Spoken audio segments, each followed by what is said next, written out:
সবাইকে আমার ইউটিউব চ্যানেলে স্বাগত। আজকে আলোচনা করব তোমরা যারা ক্যালকাটা ইউনিভার্সিটির আন্ডারে সেমিস্টার 4, 5 কিংবা 6-এ পড়ছো এবং তোমাদের বাংলা রয়েছে, তোমরা যারা অনার্সে পড়ছো, বাংলা অনার্সে যারা পড়ছো সেমিস্টার 4-এ, তোমাদের ডিএসসিসি 5 যে পেপারটা রয়েছে অর্থাৎ প্রাগাধুনিক বাংলা সাহিত্য 1, এবং যারা সেমিস্টার 4-এ তোমরা এমডিসি কোর্সে পড়ছো, তোমাদের সিসি 5 যে পেপারটা রয়েছে প্রাগাধুনিক বাংলা সাহিত্য 1, এবং যারা সেমিস্টার 6-এ পড়ছো তোমাদের এমএন 5 যে পেপারটা রয়েছে প্রাগাধুনিক বাংলা সাহিত্য 1।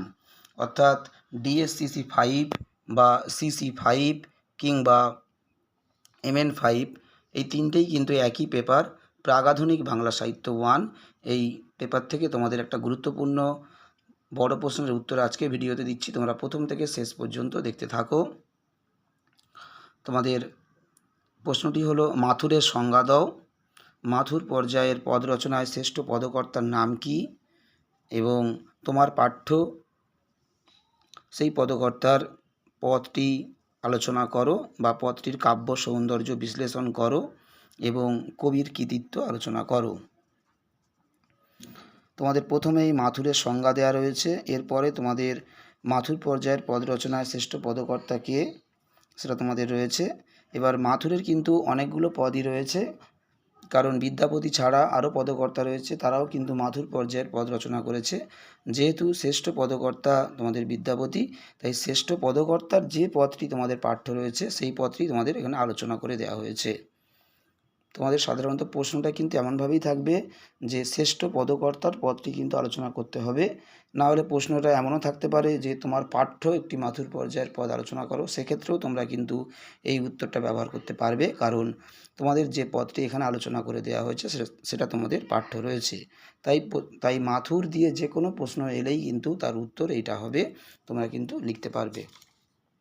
সেটা অনার্সের ক্ষেত্রে হোক কিংবা এমডিসি কোর্সে যারা পড়ছে তাদের ক্ষেত্রে হোক কিংবা মাইনরের ক্ষেত্রে হোক, সকলেই কিন্তু ব্যবহার করতে পারবে।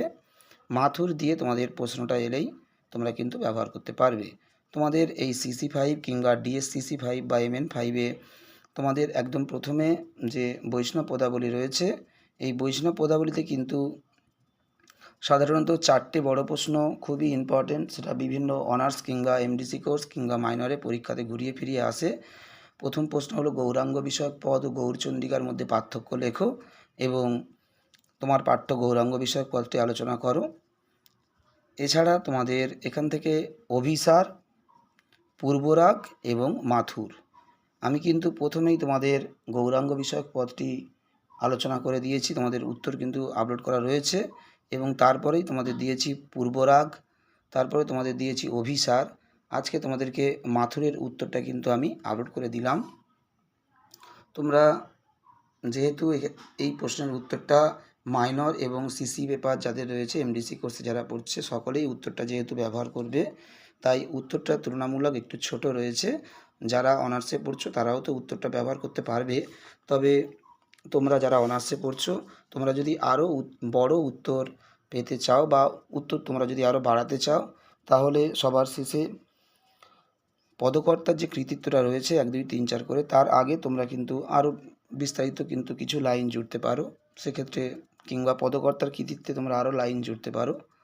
যেহেতু সকল টাইপের স্টুডেন্ট ব্যবহার করবে, তাই উত্তরটা তুলনামূলকভাবে একটু ছোট করা আছে। তোমরা যারা অনার্সে পড়ছো যদি উত্তর আরও বড় করতে চাও বা আরও বিস্তারিত লিখতে চাও, তোমরা উত্তর আরও অ্যাড করতে পারো। পদকর্তার কৃতিত্বের আগে তোমরা আরও বিস্তারিত লিখতে পারো এবং কোটেশনটাও তোমরা বাড়াতে পারো। সবাইকে নমস্কার।